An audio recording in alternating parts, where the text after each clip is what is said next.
ఆడాళ్ళకి మొహమాటం లేకుండా చెబుతున్నానమ్మా, ధర్మపత్ని సమేతస్య అనే అనాలి, పేరు చెప్పకూడదు.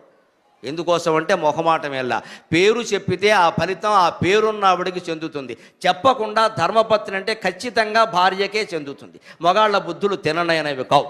ఇంక నేను వివరిస్తే బాగుండదు. రకరకాల వ్యక్తులతో గుళ్ళోకి వెళ్ళిపోయి ఆవిడ పేరు చెబితే ఈ ఫలితం ఆవిడకి వెళ్ళిపోయిందమ్మా. చెప్పనివ్వకూడదు. ధర్మపత్ని సమేతస్య అని ఉంటే ఖచ్చితంగా ఆవిడ ఇంటి దగ్గర ఉన్నా సరే ఈ పెద్ద మనిషి దేవాలయంలో ఆవిడని మోసం చేస్తున్నాడు కాబట్టి ఖచ్చితంగా ఆవిడికి న్యాయం జరుగుతుంది. ఈవిడ మర్నాడు చెప్పించుకోవడం ఖాయం. దేవుడు దయ అలా ఉంటుంది. ధర్మం ధర్మమే, అధర్మం అధర్మమే. ఖచ్చితంగా దేవుడు అన్నది ధర్మాన్ని కాపాడడానికి కానీ మన అక్రమాలన్నీ సక్రమం చేయడానికి కాదు. అక్కడ దేవుడు ధర్మం వైపు ఉంటాడు. దేవుడు స్తోత్రప్రియుడు కాదు, దేవుడు పూజాప్రియుడు కాదు. ఎవరితో ఏ వేదిక మీదకైనా చర్చించడానికి సిద్ధం. దేవుడు పూజాప్రియుడు కాదు, దేవుడు స్తోత్రప్రియుడు కాదు, దేవుడు ధర్మప్రియుడు. దేవుడు ధర్మప్రియుడు. ధర్మంగా ఉంటేనే దైవ కటాక్షం